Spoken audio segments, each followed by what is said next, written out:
Y todo ello es un derecho inherente a un ser humano. Esa propiedad, desde luego, para que tenga su regulación legal, debe de estar inscrita en el registro de la propiedad. ¿Qué nos dice la ley? ¿Qué es lo que regula lo que es el concepto de propiedad? Vean, doctrinariamente podemos hablar aspectos relacionados con la misma. Una propiedad en sentido subjetivo. El artículo 460 del Código Civil establece que son bienes de propiedad privada los de las personas individuales o jurídicas que tienen título legal, lo que les mencionaba. Y en sentido subjetivo. ¿Por qué en sentido subjetivo? Porque cuando nosotros tenemos la posesión de ese bien inmueble o bien mueble, lo tenemos supuestamente en cierta posición subjetiva. ¿Por qué? Porque si no tenemos la propiedad, no tenemos el título de propiedad, solamente por el hecho de tener la posesión del bien, se supone que nosotros somos los propietarios. Y es el sentido subjetivo. Y en sentido objetivo, ¿qué nos dice el artículo 464? Lo que mencionábamos. Luego tenemos el contenido del derecho de propiedad, 464.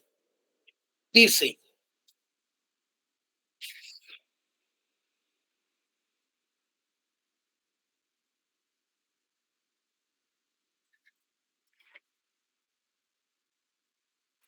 (456, 57,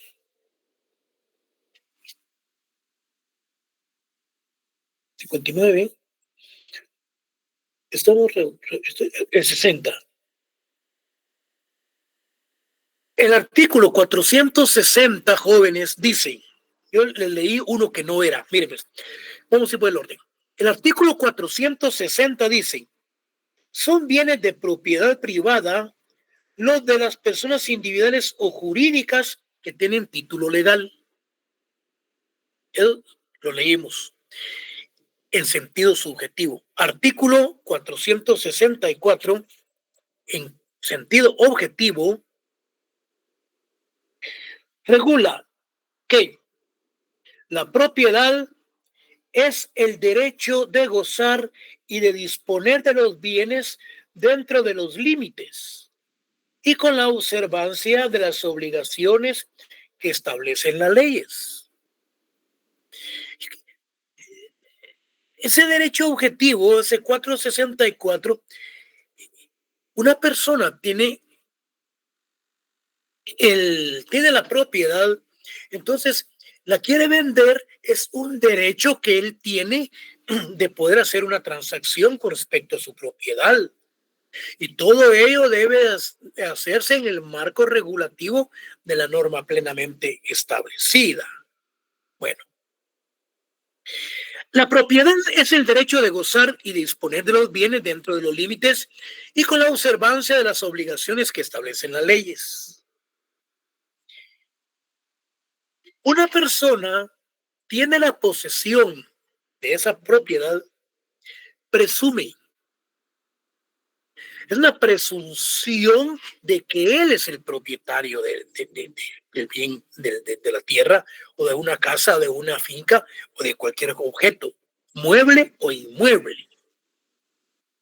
Bueno, aquí ya vamos entrando a lo que es parte de la doctrina y lo que es también lo que regula la Constitución Política de la República de Guatemala. La idea de función social de la propiedad,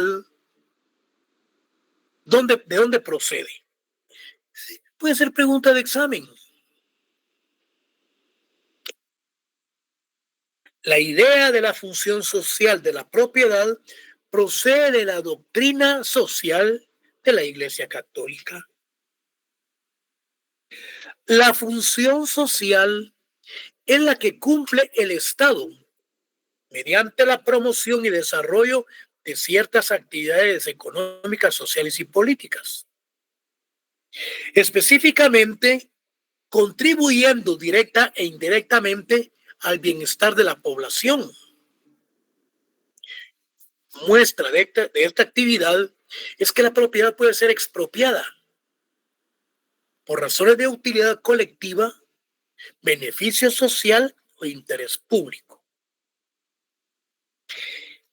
Entonces, aquí tenemos varios aspectos. La función social de la propiedad doctrinariamente tiene su origen en la doctrina social de la Iglesia, y sino enmarcado en aspectos de carácter eminentemente social, económico, político. Lo que extiende es a la solución de las necesidades de la satisfacción colectiva sobre el interés particular. Entonces, el artículo 40 de la Constitución nos regula lo que es la expropiación. ¿Qué nos dice el artículo 40? Vayan tomando nota ustedes de los artículos que debiera de dárselos para que ustedes los estudien, pero lo vamos a ir analizando. El artículo 40. El artículo 40 de la Constitución regula el siguiente. Fíjense, pues, dice, en casos concretos, la propiedad privada podrá ser expropiada por razones de utilidad colectiva, beneficio social o interés público, debidamente comprobados.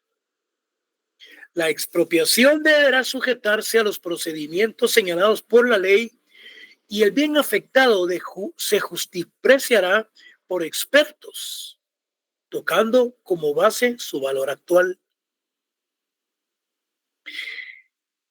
Cuando hablamos de la función social de la propiedad, entonces, nos regula lo que es el artículo 40 de la Constitución y nos remite a lo que es la expropiación.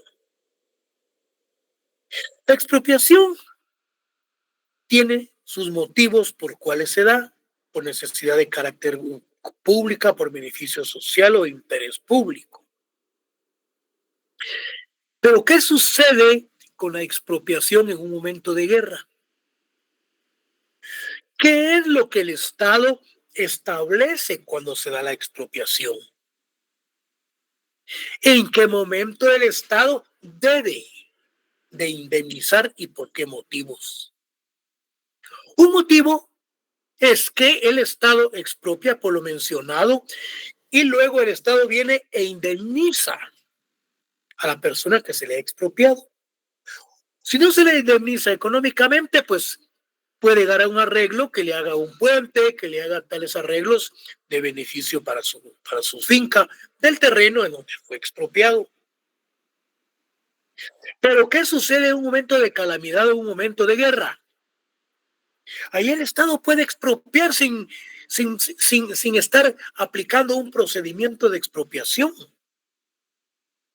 pero con la condición de que al pasar ese movimiento de guerra o cualquier tipo de movimiento, el Estado tiene que indemnizar en el plazo de 10 años de haberse realizado esa expropiación.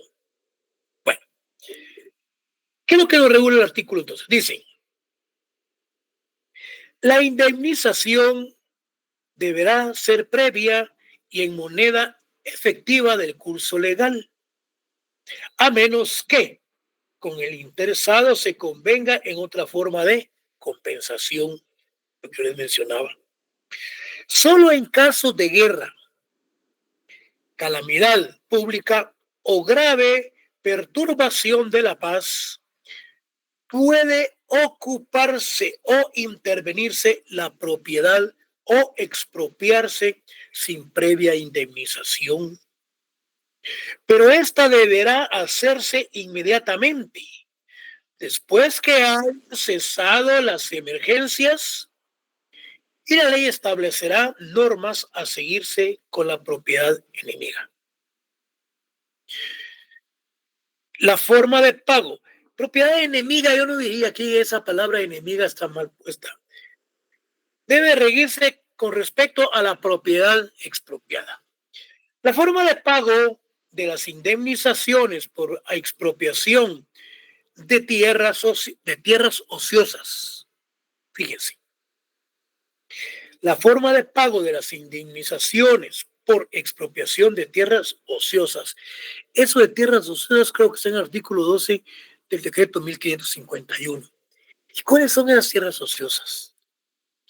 Será fijado por la ley. En ningún caso el término para ser efectivo dicho pago podrá exceder de 10 años.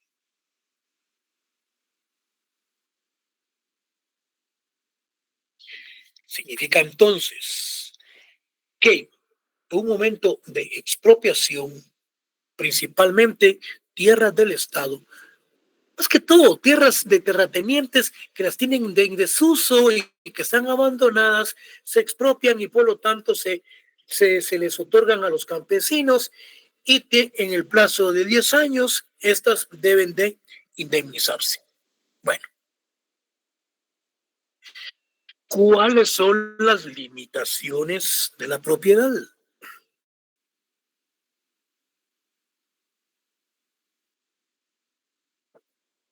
¿Por qué? El derecho de propiedad no es absoluto, tampoco es perpetuo, no es para toda la vida ni es absoluto. No es exclusivo porque hay restricciones y servidumbres que afectan el goce o el uso de la propiedad. Cuando hablamos de las servidumbres, son servidumbres de paso que estos se encuentran ubicados en determinados lugares del terreno del cual se está expropiando o del cual se está entrando en negociaciones. No es perpetuo porque puede extinguirse mediante la expropiación. Entonces, no es exclusivo ni es perpetuo.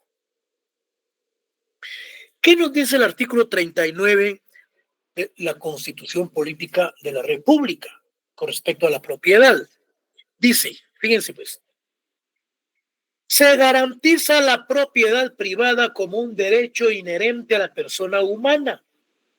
Toda persona puede disponer libremente de sus bienes de acuerdo con la ley. En otras palabras, una persona tiene sus terrenos, tiene su finca, puede disponer libremente de ella, siempre y cuando sea el titular y tenga registrado la propiedad en el registro de la propiedad.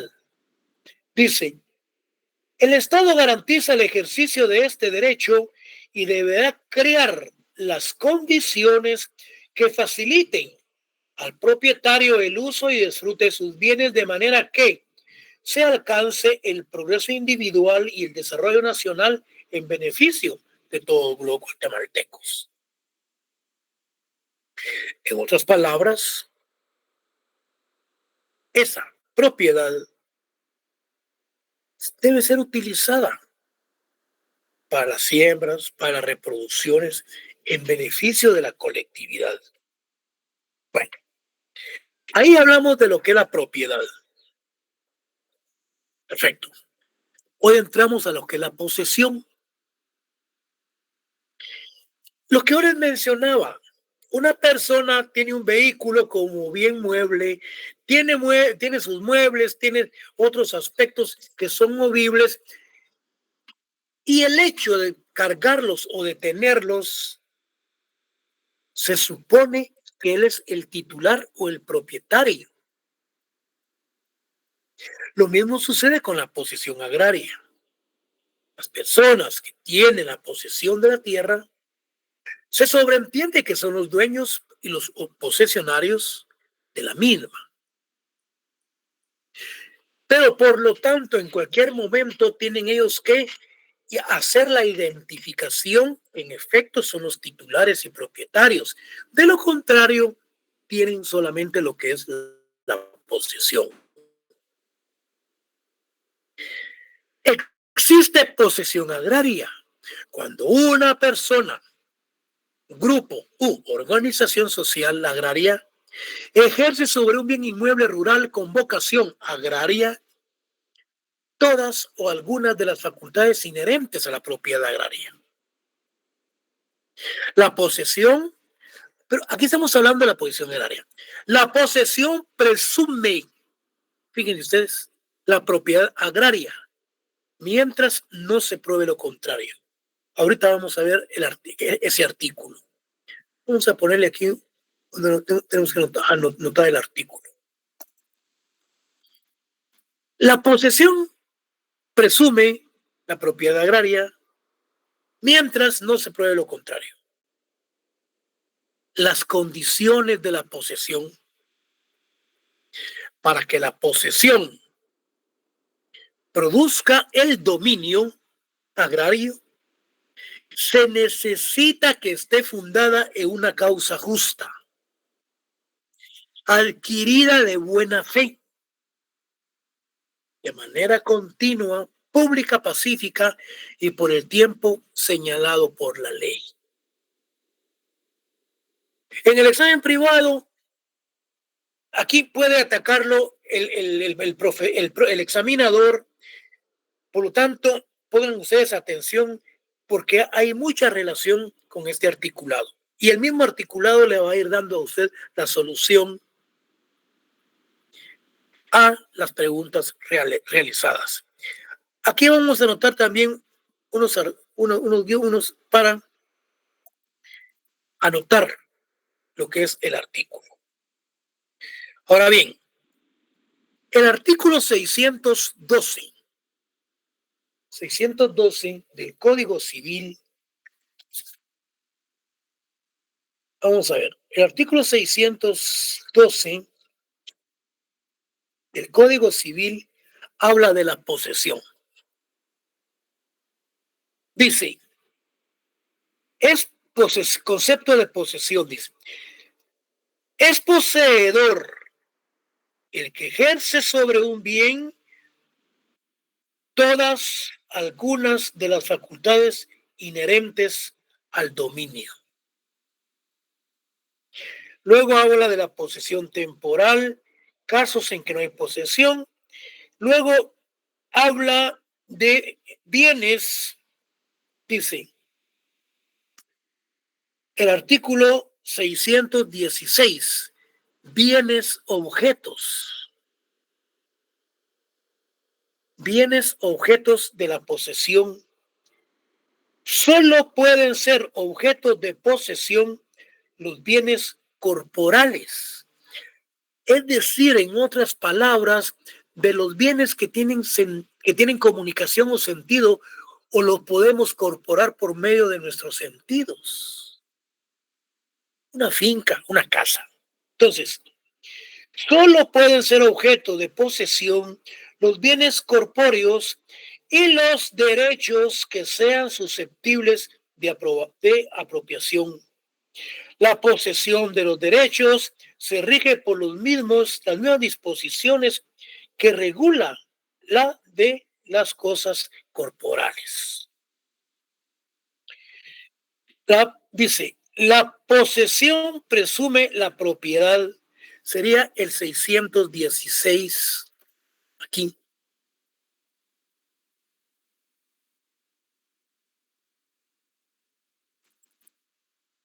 Fíjense bien cómo ustedes tienen que ir estudiando para que tengan relación con los mismos y vayan anotando en sus articulados artículos que tienen relación uno con el otro. Dice, condiciones, aquí dice, que mientras fue lo contrario, la propiedad agraria, mientras fue, dice, artículo 616, objeto de la posesión. Luego regula el artículo 617. Fíjense pues. La posesión presume la propiedad agraria. Dice, la posesión de al que la tiene, la posesión del que la tiene, la presunción de propietario mientras no se puede lo contrario. En otras palabras, el que tiene la posesión del bien se presume que es el propietario mientras no se pruebe lo contrario. Según la posesión que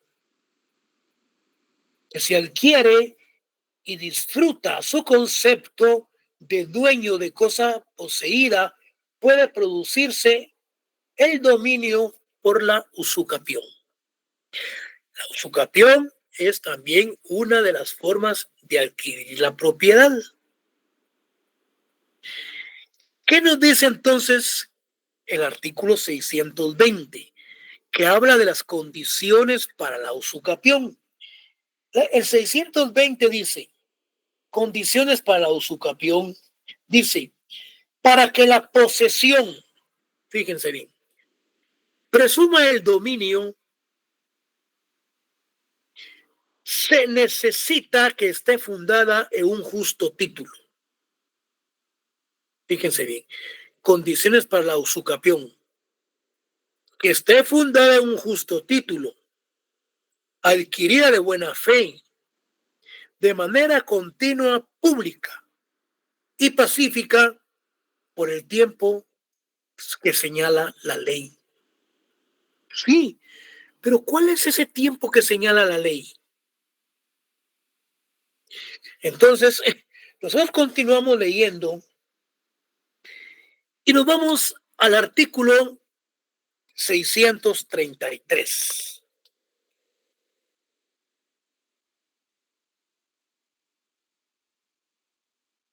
620, el 633 regula lo siguiente. Posesión de bienes inmuebles y nos habla de la titulación supletoria. La titulación supletoria, jóvenes, este es un procedimiento de adquirir la posesión, de adquirir los bienes.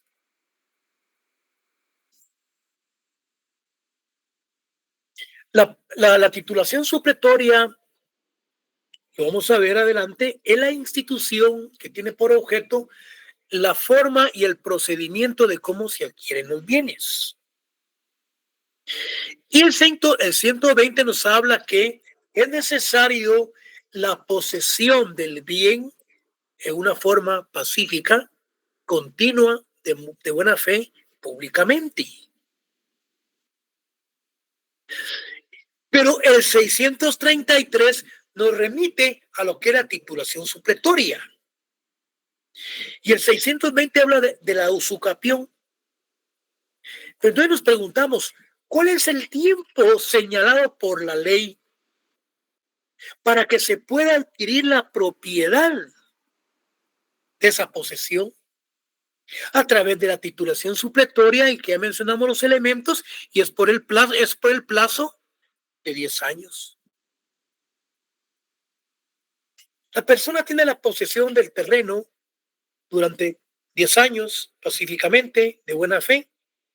Por lo tanto, durante el pleno él establece el lapso de 10 años y lo llega a establecer a través de pruebas, inicia el procedimiento de la titulación supletoria ante un juzgado de primera instancia de la localidad.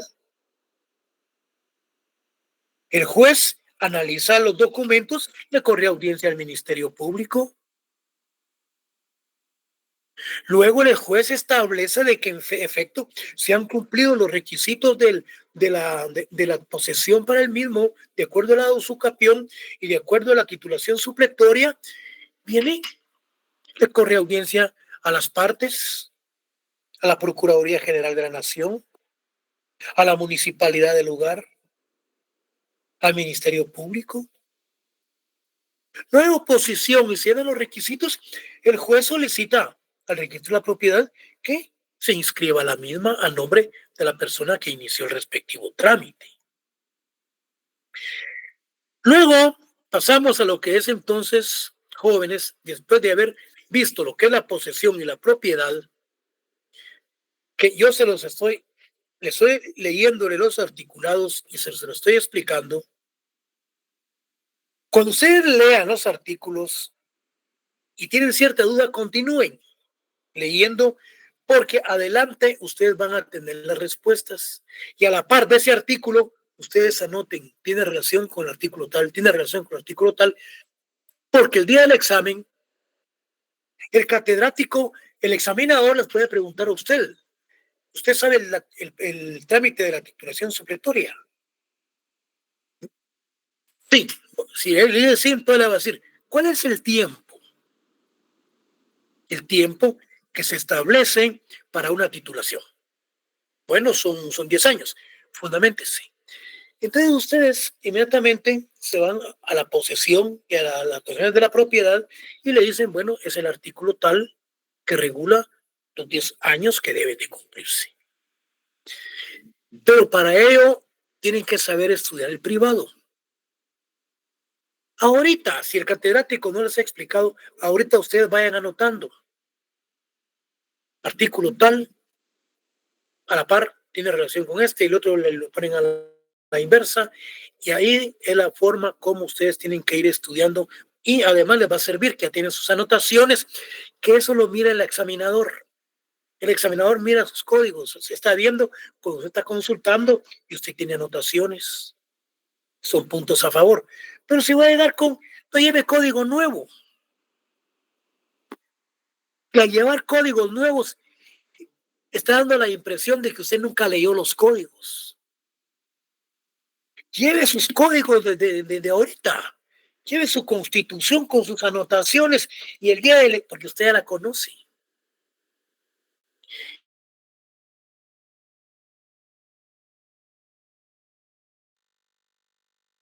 El examinador le está preguntando, porque es un examen técnico jurídico, principalmente manejo de leyes. Una vez usted lleve con sus códigos nuevos y ya el examinador dice, uno cree que va a llegar a impresionar, todo bien limpio, todo bien bonito. Tampoco quiere decir que van a llevar códigos derogados o leyes derogadas, no.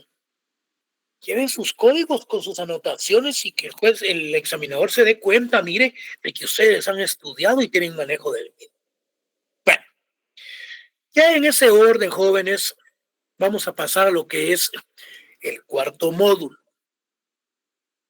Yo sé que no lo vamos a terminar, pero le entramos el día lunes. En este cuarto módulo se habla del fuero agrario. ¿En qué consiste el fuero agrario? Vamos a analizar parte de la legislación agraria vigente, principalmente en materia agraria. Entre de ellos tenemos la Constitución en esas legislaciones.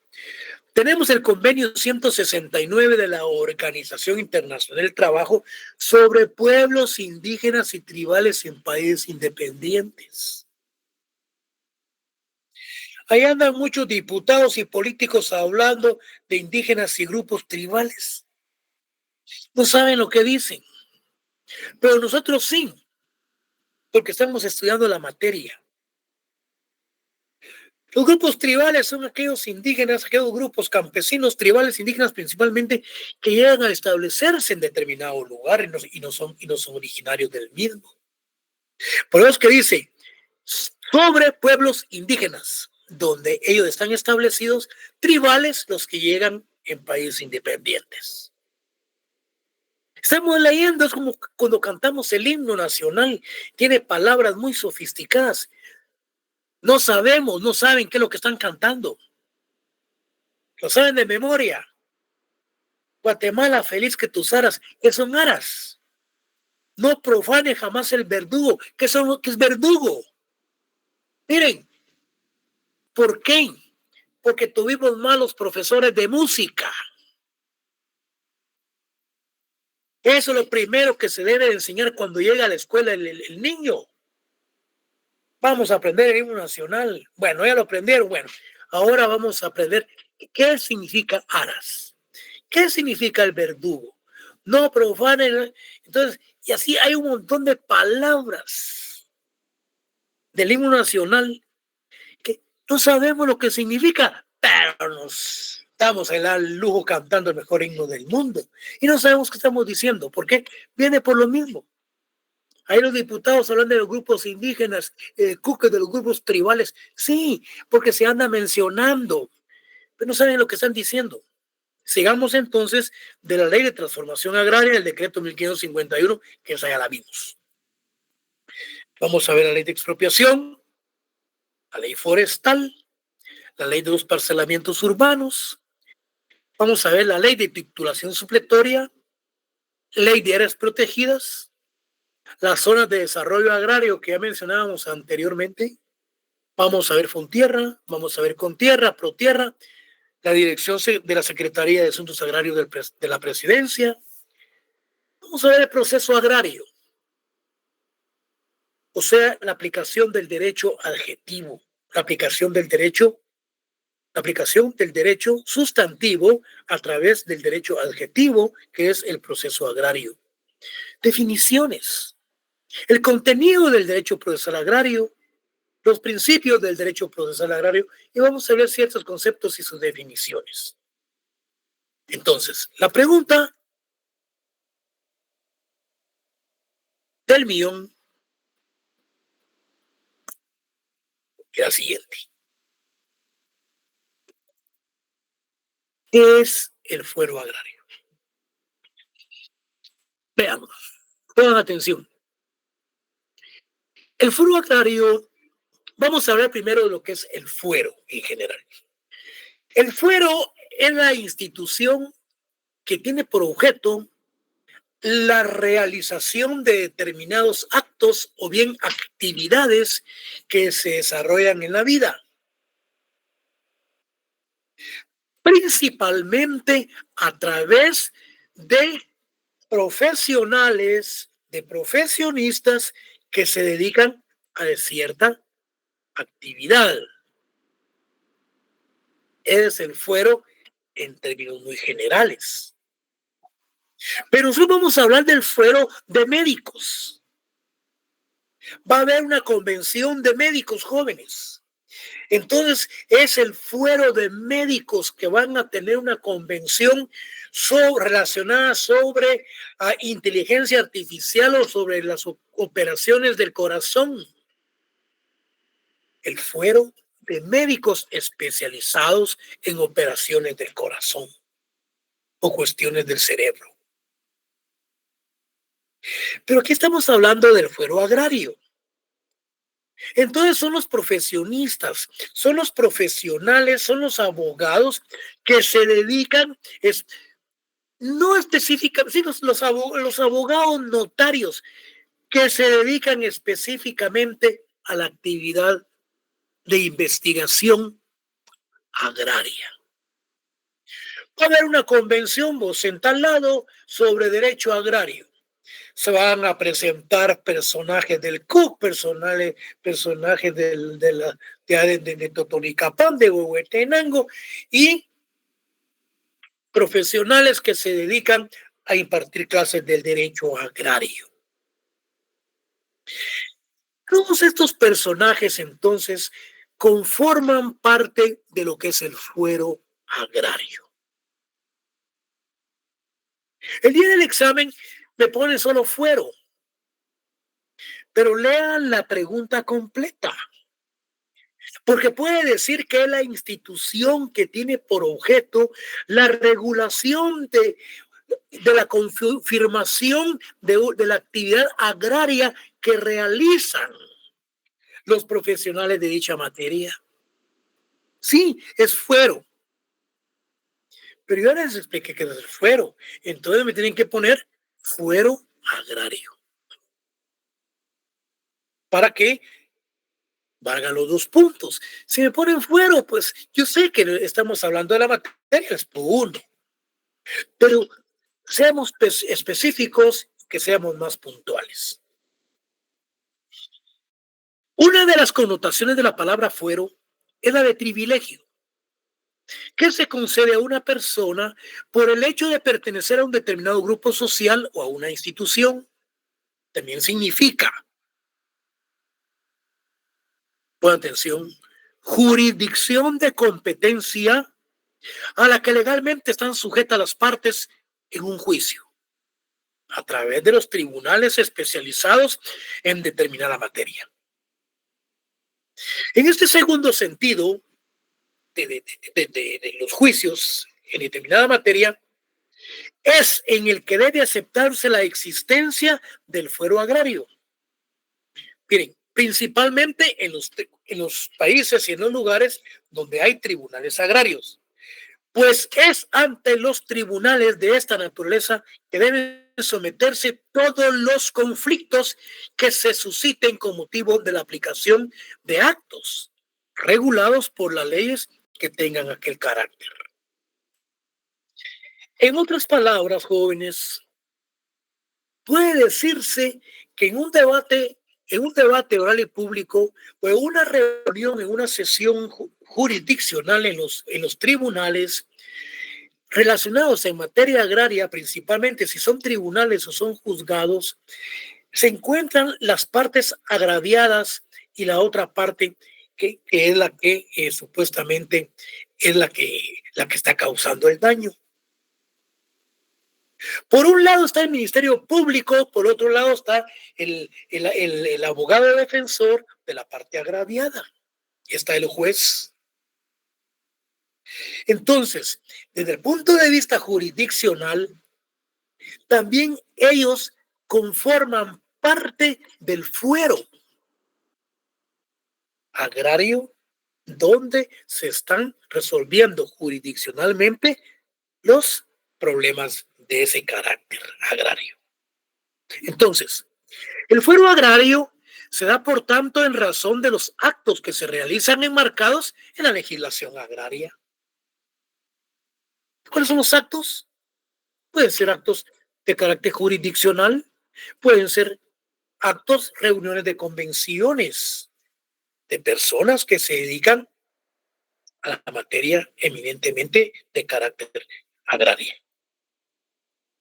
Bueno, entramos la legislación agraria vigente en Guatemala. En primer lugar, tenemos lo que es la Constitución Política de la República de Guatemala. La Constitución, yo les voy a dar aquí varios artículos, lo vamos a ver. Solo debiera de dárselos para que ustedes los estudien y los analicen, pero lo vamos a ir viendo. Miren, pues, a pesar de la inexistencia de una norma constitucional que garantice la propiedad privada en función social, existen normas y contenidos constitucionales que pueden posibilitar nuestro proyecto de reforma agraria integral, aún sin reformas a la Constitución política. Estas disposiciones se pueden encontrar en el preámbulo de la Constitución política, que contiene principios que pueden desarrollar los valores que dan vida a la Constitución. Dentro de estos podemos situar como importantes para nuestro proyecto: identificar al Estado como responsable de la promoción del bien común, de la consolidación del régimen de legalidad, seguridad, justicia, igualdad, libertad y paz. Aunque estos principios no son normas en sentido concreto, sí constituyen fuentes de interpretación de la norma constitucional concreta. Aquí habla algo muy importante. A pesar de la inexistencia de una norma constitucional que garantice la propiedad privada en función social, existen normas y contenidos constitucionales que pueden posibilitar el proyecto de una reforma agraria, sin reformas a la Constitución política. Aquí podemos mencionar que cómo se puede garantizar la propiedad. Cualquiera dice que hay un grupo de personas que andan en el país vendiendo propiedades de las cuales no son dueños. Hay más de 200, 300 denuncias en el Ministerio Público por el delito de estafa, en donde estos personajes, muchas mujeres jóvenes, han falsificado documentos de propiedades de personas que han emigrado a los Estados Unidos. Las han investigado, que tienen un año, están en Estados Unidos, y ahí está la propiedad. Es decir, que alguien puede estar en la propiedad o no, pero como saben la dirección, saben la notificación, saben la colonia, saben el nombre de los propietarios, y un submedio conecte, abogado o bien alguien en el registro de la propiedad, le pasan todos los datos, hacen las falsificaciones, hasta inscriben la propiedad a nombre de este personaje, jóvenes, y las venden. Cuando vienen los propietarios, señores, se vienen a dar cuenta que otras personas tienen la propiedad, la posesión de la propiedad, y no son los dueños y los titulares del mismo. Por eso es que se habla de la seguridad jurídica de las instituciones. He aquí entonces el Estado, por medio del Congreso de la República, debe ser más coercitivo con la aplicación de las penas. 6 meses de prisión, 2 años de prisión. Se le pone pena de prisión que ésta sea conmutable, tanto pagados 5 quetzales diarios. Señores, estos deben de permanecer por lo menos 20 años presos, y a los asesinos por lo menos también 40 años, que no sean conmutables las penas. Y ese es uno de los problemas que se están enfrentando. ¿Por qué viene el caso? Si yo estoy hablando de la seguridad jurídica y muchas cuestiones, es como ahorita un diputado presenta un proyecto de ley, fíjense pues, presenta un proyecto de ley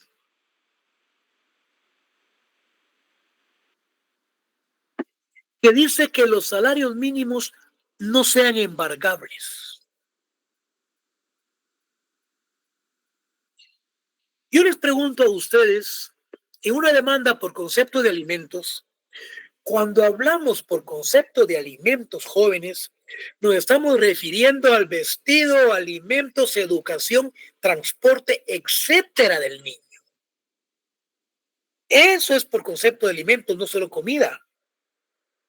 Entonces, hay un proyecto de ley que dice que los salarios mínimos no deben de ser embargables. Si los que ganan 20,000, 30,000 no quieren pagar las pensiones alimenticias jóvenes, se debe de aplicar la norma en forma coercitiva y aumentar la pena. Estos que ganan el salario mínimo, la ley dice que se les debe descontar el 50% por concepto de alimentos. Si ganan 3,000, les van a quedar 1,500. Y luego la ley dice que se le debe aplicar un 10% sobre embargos que éste ha tenido por tarjetas de crédito o préstamos que ha realizado. Pero como son tan mañosos, hablan con la mujer y la mujer les embarga el salario, entonces prácticamente el 90% pasa para la familia y les queda un 10% para pagar el embargo cuando salen de la deuda. Pero a lo que yo voy es a lo siguiente, que las pensiones por concepto de alimentos, estas prevalecen, deben de prevalecer y debe de descontarse al que gana el salario mínimo para que le dé de alimentación a sus hijos. Este diputado no sé en qué país está, no sé dónde vive, pero, pero que sea claro y preciso. Esperemos que esa ley no vaya a caminar o que el presidente debe de vetarla. Bueno, sigamos.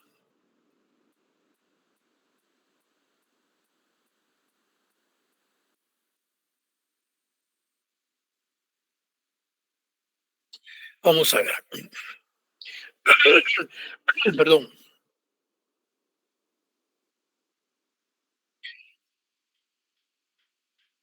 La Constitución Política de la República de Guatemala, jóvenes, esto ya lo hemos venido analizando y estudiándolo. En el artículo 1 habla de la protección a la persona humana. Artículo 2 habla de los deberes del Estado. Luego, el artículo 44 habla de los derechos inherentes a la persona humana. Y dentro de ellos tenemos, recuerden ustedes, el derecho a la propiedad. Es un derecho a la persona humana. Luego tenemos el artículo 75 que habla de la jerarquía constitucional.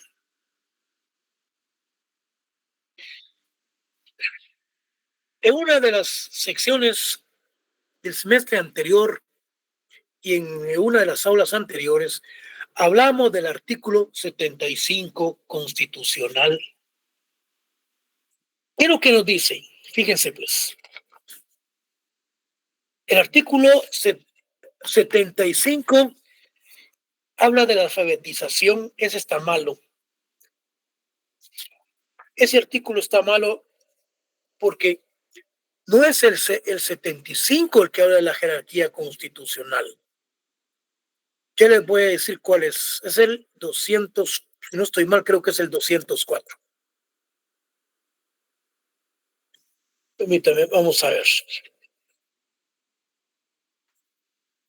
¿Qué nos dice el 204? Aquí vamos a ver.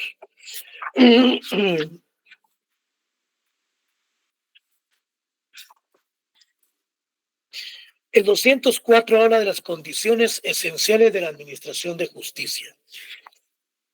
Disposiciones generales, independencia del organismo judicial, de la jerarquía constitucional.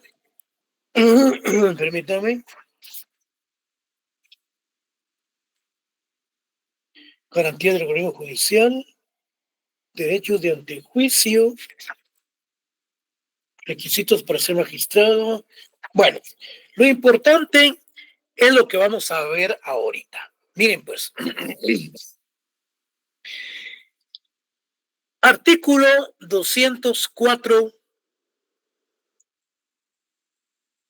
de la Constitución. Condiciones esenciales de la administración de justicia. Pongan atención. Dice, fíjense pues, los tribunales de justicia en toda resolución o sentencia observarán obligadamente el principio de que la Constitución de la República prevalece sobre cualquier ley o tratado. ¿Qué nos dice el artículo 46? ¿Qué nos dice el artículo 46 de la Constitución? Dice,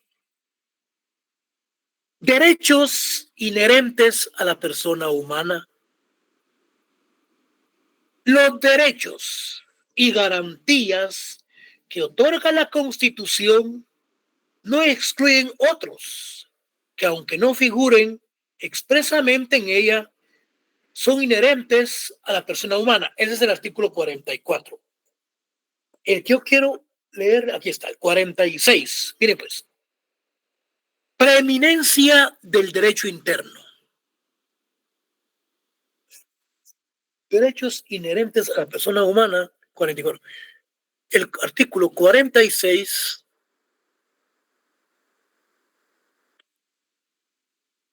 Vayan tomando nota.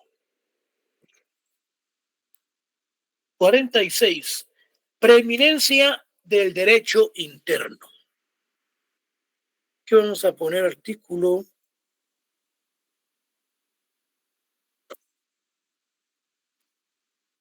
46. El artículo 46 habla de la preeminencia del derecho internacional. Dice, se establece el principio general que en materia de derechos humanos, los tratados y las convenciones aceptados y ratificados por Guatemala tienen preeminencia sobre el derecho interno. ¿En qué quedamos? ¿Quién tiene más preeminencia? ¿El derecho internacional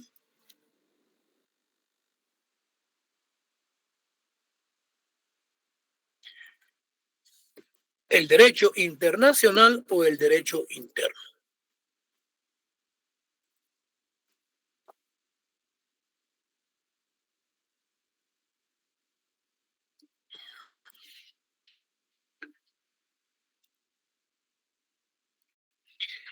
El Congreso de la República, ante esta encrucijada, ante esta situación, no pudieron interpretar por medio del departamento jurídico qué debe de prevalecer en Guatemala, el derecho internacional o el derecho interno. El artículo 46 nos habla de que existe preeminencia del derecho internacional sobre el derecho interno en materias humanas, de derechos humanos. Pero ¿qué nos dice el artículo 204? Que la Constitución prevalece sobre tratados, convenios, todas sus resoluciones y son preeminentes sobre ellos. En una conferencia en una conferencia pueden ustedes preguntarle al conferencista que cómo interpreta él el artículo 46 y el 204 de la Constitución en virtud de quién prevalece, el derecho interno o el derecho internacional. Si él ya leyó la Constitución, le va a decir, bueno, en materia de derechos humanos prevalece el derecho internacional. Pero si ustedes le dicen entonces, pero si usted lee el 204, ahí dice de que no prevalece ni tratados internacionales ni convenios, sino que debe, cada resolución o sentencia dice que se aplica el derecho interno. ¿Cómo debe de interpretar esta situación un juez? Peor si el juez es vulnerable, peor si el juez no tiene carácter, peor si el juez no tiene pantalones para resolver. Aplico el 204 para decir, en esta sentencia me van a mandar a Belice, me van a aislar, me van a mandar a Huehuetenango, me van a mandar a Izabal. ¿Por qué? Porque estoy peleando con el derecho internacional. Y si aplico el derecho interno, voy a quedar mal con la parte agraviada, con los parientes que han presentado esta demanda por cuestión del delito de asesinato. Pero como está como querellante adhesivo la Organización de Naciones Unidas a través de sus representantes en ese delito por tratarse de que alguien es una persona que es muy influyente en aspectos humanos y que ha cometido un hecho delictivo, quieren que se le aplique el 46, un asesinato, 40 años. Ah, no, que le apliquen 5 años. Y si es posible que acepta el hecho, ya va en busca de la justificación de la vulneración con respecto a la pena. Señores, el Congreso de la República, en virtud que no pudo establecer la interpretación de esas normativas, se la envía a la Corte de Constitucionalidad. Las resoluciones de la Corte de Constitucionalidad, jóvenes, son resoluciones políticas que la mayor parte va en contra de la persona descalza, del pobre, del válido, Ellos quieren siempre hacer resoluciones de carácter gallo-gallina, políticas, de quedar bien con una persona y con otra. Lo mismo con las instituciones. Yo les puedo leer las resoluciones de la Corte ante esa petición que hace el Congreso. No se las voy a leer, pero se las voy a explicar. El Congreso de la República hace la consulta a la Corte de Constitucionalidad en los siguientes términos. ¿Cómo debe de interpretarse el artículo 46 con respecto a los derechos inherentes de la persona, con respecto a los derechos, al derecho internacional y con respecto al artículo 204 constitucional? ¿Saben cómo resuelve la Corte? Que no debe de haber confrontación entre una institución internacional y el derecho interno. Todas estas interpretaciones se deben de analizar y de interpretar en una forma civilizada y armónicamente. Que no jodan, hombre, así no. ¿Prevalece el derecho interno o el internacional?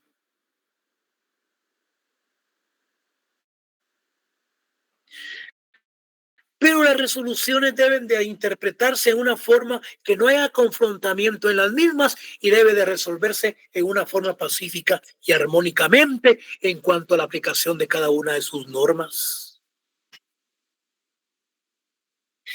Y le está dando entonces una salida al juez que de acuerdo de conformidad con la interpretación de la resolución de la Corte de Constitucionalidad y de conformidad con la aplicación de los derechos humanos plenamente establecidos en nuestro país, no se aplica la pena de muerte, no se aplica el artículo, la pena de los 40 años por la misma.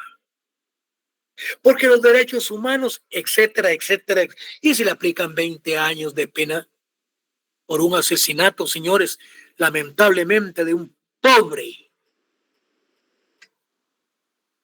individuo de Guatemala. Pero no puede ser con un pudiente porque entonces le aplican hasta la pena de muerte o 40 años. Si es que este juez tiene carácter. Corriendo el riesgo de que lo destituyan o que le apliquen un juicio político o bien que lo trasladen por haber quedado mal internacionalmente. Entonces, jóvenes, vean, esto es una cuestión de análisis y de interpretación. Si yo fuera juez en estas alturas, como no tengo tanta necesidad, yo le aplico hasta la pena de muerte. Yo sé que no se está dando, pero le aplico los 40 años de prisión y que se me venga el mundo encima.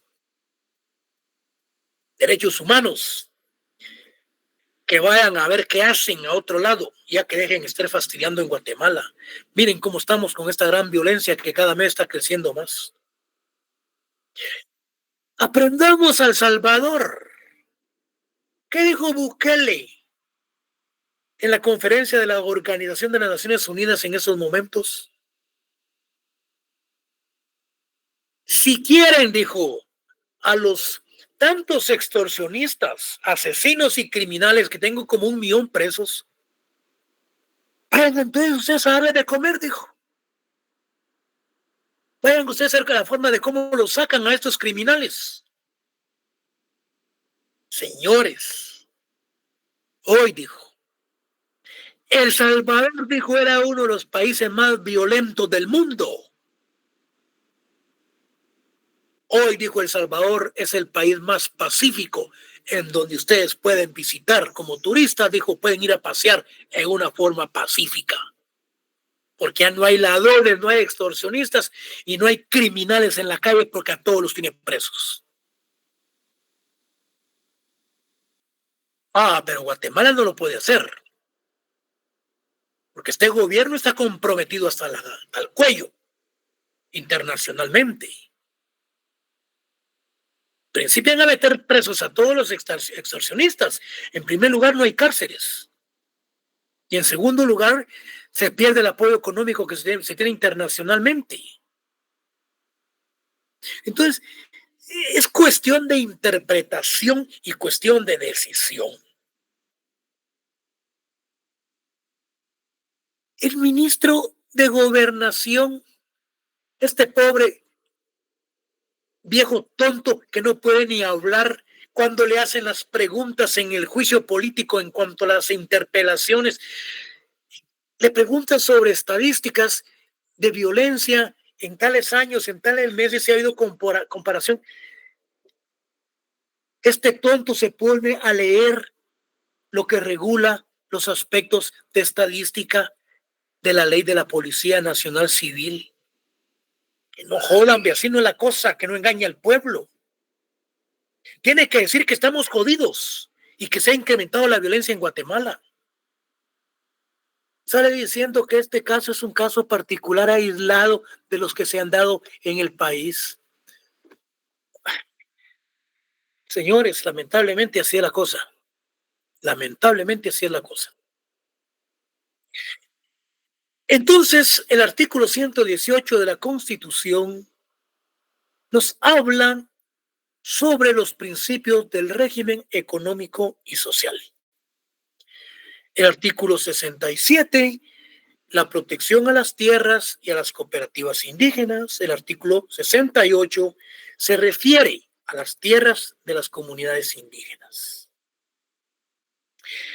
Aquí nos vamos a quedar. El próximo día de clase vamos a continuar con este módulo y vamos a hablar de la propiedad privada y le entramos a lo que es la expropiación y vamos a ver partes del convenio 169 a ver hasta dónde nos da la oportunidad.